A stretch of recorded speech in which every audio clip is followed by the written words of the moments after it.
Bonjour à tous et à tous, ici le Cheese. Aujourd'hui on se retrouve pour un bilan d'utilisation après une semaine passée avec l'iOS 7. Donc l'iOS 7 déjà, ses points positifs sont cette nouvelle interface qui rajeunit l'iPhone, qui donne un atout à l'iPhone. Ensuite le nouveau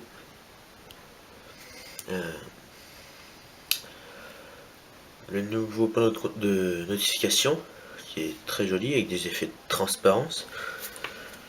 Donc c'est très joli. Et des petits raccourcis comme ça qui me permettent de switcher entre les deux paramètres, entre les trois paramètres. Ensuite le centre de contrôle qui permet de régler la luminosité, la musique, d'allumer la torche à l'arrière, d'allumer le minuteur, d'accéder à la calculatrice et d'accéder à la caméra. Donc ainsi, ce sont les gros points positifs avec le gestion de tâches qui est très joli. Donc pour en supprimer soit une d'un coup, deux par deux, on va réouvrir trois applications. On va mettre la musique, on va faire un tour après. Et puis la météo. Hop, et la météo. Et on retourne dans le multitâche. Là on peut voir que on peut fermer trois applications en même temps. Voilà. Alors des fois, les points positifs, points négatifs, c'est que comme vous voyez là, des fois il y a des bugs d'affichage. Voilà. Ça disparaît. Donc on va voir un peu vraiment les vrais points positifs. Où là, on voit que c'est vraiment pas la même chose.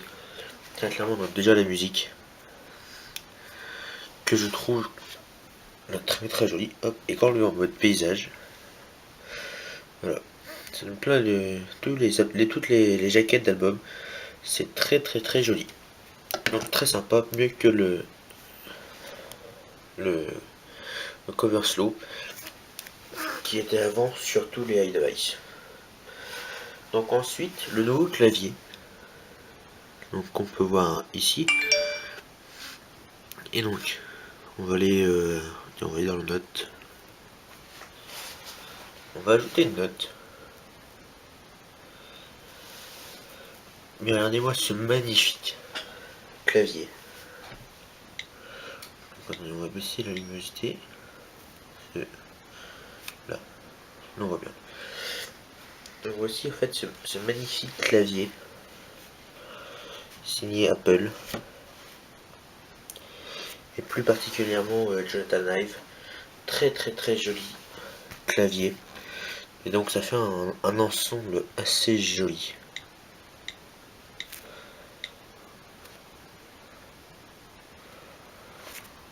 Donc voilà. Donc ça fait un très joli clavier. Et qui ne bouleverse pas ceux qui sont déjà sous iOS 6. Mais très joli. Donc aussi l'apparition de l'icône FaceTime qui avant n'existait pas sur les iPhones, que sur iPad et iPod. Donc on va l'ouvrir et en fait ça va nous ouvrir directement dans les contacts. Donc voilà, il y a les contacts. Voilà, les contacts. Et en fait, c'est très pratique. Parce qu'on n'a plus besoin d'aller dans le téléphone, d'aller sur contact et faire appeler en FaceTime. Donc ça, point positif. Ensuite, point positif, c'est que les applications sont en train de mettre à jour toute leur interface. Donc on va prendre l'exemple Twitter. Donc on va voir Twitter. Pardon. Et là on peut voir que tout s'est aplati. Contrairement à avant, où il y avait des effets de surbrillance un peu sur les icônes accueil.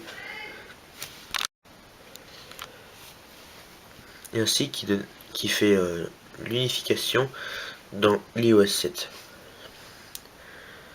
Donc il y a aussi des icônes contact, calculatrice, boussole, dictaphone, bourse et kiosque, qui est maintenant kiosque peut être mis dans un dossier comme vous pouvez le voir. Et aussi nouveauté des dossiers. Donc on va prendre le. Là. Il y a des pages. Donc c'est plus limité à 12 applications, mais à 135 applications. Donc ce qui est énorme. Donc voilà, c'était à peu près tout. Maintenant pour les points positifs, on va passer pour les points négatifs. Donc on les a évoqués un petit peu tout à l'heure. Donc c'est qu'il n'y a pas d'optimisation pour les iPhones. Donc il faut recharger 2-3 fois par jour les iPhones, si on est tout en dessus. Ensuite quelques bugs et quelques lags dus à l'ancienneté de l'iPhone. Et ensuite on sent que c'est pas encore super fluide malgré que ce soit Apple, mais c'est pas encore tout à fait ça quand on fait des trucs assez rapidement. C'est pas instinctif, c'est pas encore tout à fait ça. Et des fois il y a des bugs d'affichage, des bugs tout court même, qui n'existaient pas sur l'iOS 6. Donc j'espère qu'Apple va corriger tout ça. Donc c'était Cheese, merci, au revoir.